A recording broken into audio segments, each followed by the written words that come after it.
Talk a little bit about the speech tomorrow night. Sure. How long do you think it'll be? Is he doing practice sessions?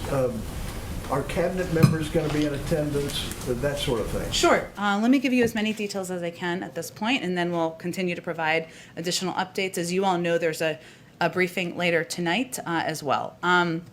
First, Steve, you have covered many presidents who have delivered these addresses. You can be our historian and tell us if any of them have final addresses where we know the exact length about 36 hours in advance. So we're not quite there on that piece yet. But I can tell you that the president has been working on this speech for the last few weeks. He has been preparing with Senior Advisor Mike Donnellan, Director of Speechwriting Vinay Reddy, working on the speech. And really over the last several days, he's been line editing it, meeting with his speechwriters, getting advice and counsel from senior advisors, checking in with members of his family.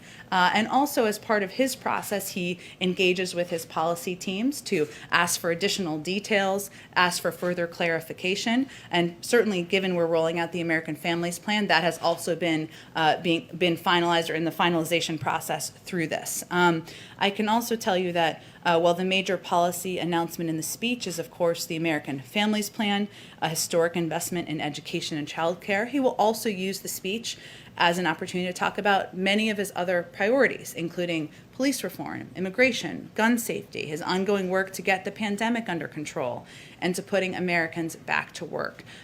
He was in the Senate for 36 years. He also sat through 8 of these as the vice president, and he certainly recognizes the important opportunity that this offers.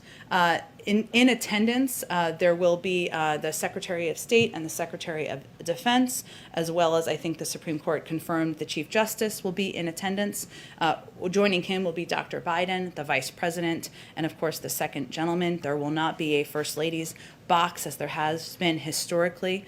While the speech will of course look and feel different from past years, the President will preserve a few traditions, including the walk down the center aisle that we have seen presidents do for many years. He will of course be wearing a mask for that. He'll remove the mask when he delivers his speech. He'll also be meeting with men and women, a career staff who were at the Capitol on January 6th in advance of the speech. Will he bring up, I know he'll have a foreign policy piece. Will there be a lot of talk about China in this speech? I expect there certainly will be a foreign policy speech. It's never as much foreign policy as the foreign policy team wants. That's always the battle. But there will be a foreign policy portion of the speech. He will talk about his commitment to re-engaging with the world, taking America's seat back in the world, what our values are as a country, and certainly I would expect he'll talk about a number of the priorities of this administration, including our engagement with China.